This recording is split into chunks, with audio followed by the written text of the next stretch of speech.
আমি তোমাদের অলওয়েজ একটা কথা বলি যে যে যেতে চাইছে তাকে যেতে দাও, তাকে আটকে রাখার কিছু নেই।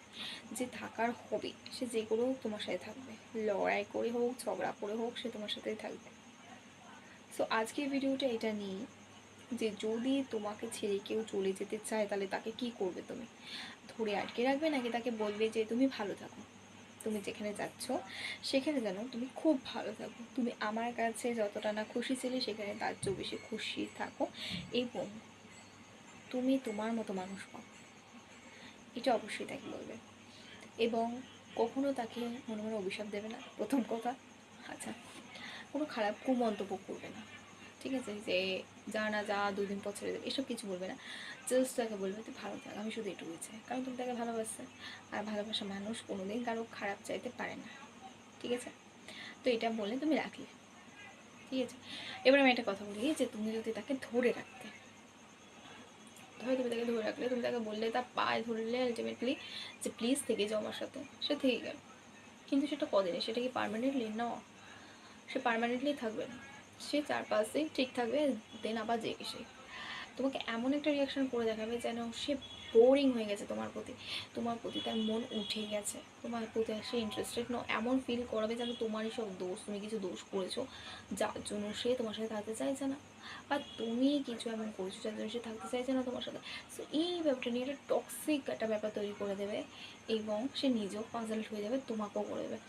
তুমি কী ভাববে যে যে কোনো হোক আমাকে থাকতে হবে এর সাথে, এবং ওকে ভাববে তো ব্যাং ভালো লাগে না, রিলেশনশিপটা কন্টিনিউ করতে ইচ্ছে হচ্ছে না। তো এটা কী হলো, এটা হচ্ছে একটা জোর করে ধরে রাখা, তুমি তাকে জোর করে ধরে রাখতে চাইছো, বাট কতদিন, সে কিন্তু ছেড়ে যাবেই। সো যে যেতে চাইছে তাকে যেতে দাও, তুমি তাকে পায়ে ধরে যাই হোক হাতে পায়ে তুমি তো পায়ে ধরলে, হাতে পায়ে ধরলে এবং ভিকে চাইলে যে প্লিজ আমার সাথে থাকো, এবং সে সেই কথাটা শুনেও নিল, মেনেও নিল।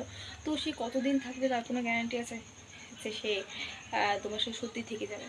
তা কিন্তু কোনো গ্যারান্টি নেই, সে কিন্তু থাকবে না, সে আরও আগে যেরকম ঝামেলা করতো সেই ঝামেলাগুলি আবার সৃষ্টি হবে, এবং সে মিনিটে মিনিটে সেকেন্ডে সেকেন্ডে তোমাকে অপমান করবে, কারণ তুমি তাকে ধরে বেঁধে রেখেছো, সে কিন্তু থাকতে চায় না, এবং সেই কথাটা সে বারবার শোনাবে তোমাকে, আমি তো থাকতে চাইনি, তুমি আমাকে জোর করে রেখেছো।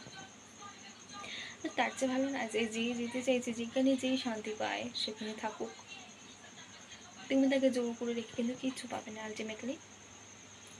যেহেতু তুমি তাকে বলেছো যে প্লিজ আমার সাথে থেকে যাও, সেই জন্য ধরে বেঁধে 4-5 দিন টোটালি ভালো থাকবে, দেন কিন্তু সেই আবার আসল রূপটা ফিরে আসবে। মেসেজ দেখবে না, মেসেজ সিন করবে না, কল রিসিভ করবে না, কল করবে না, তোমার কোনো খোঁজ খবর নেবে না, কোনো কেয়ার করবে না। সো আলটিমেটলি কী হলো, তুমি যদি সিঙ্গেল থাকতে এই জিনিসটাই তোমার ফেস করতে হতো যে তোমার ব্যাপারে কেউ কোনো খোঁজ নিচ্ছে না, এবং এখনও সেটাই ফেস করতে হচ্ছে যে তোমার কেউ থাকা সত্ত্বেও তোমার খোঁজ নিচ্ছে না।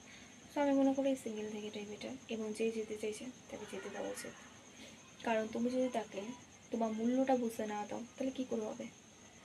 মানে ধরো তার তাকে বোঝাতে হবে এটা যে তোমার মূল্য কিন্তু অনেকখানি, কিন্তু তুমি সেটা না বুঝে নিজের ভ্যালুটা কমিয়ে ফেলছো, সেলফ রেসপেক্ট একদম মানে কী বলবো, মানে ধুলোয় মিশিয়ে দিচ্ছ, সেরকম বলে কিন্তু হবে না। তো যেতে যেতে চাইছে, যেই যেতে চাইছে তাকে যেতে দাও, তাকে যেতে গিয়ে দেখো যে সে তোমার মতো এত ভালো একটা মানুষকে পায়।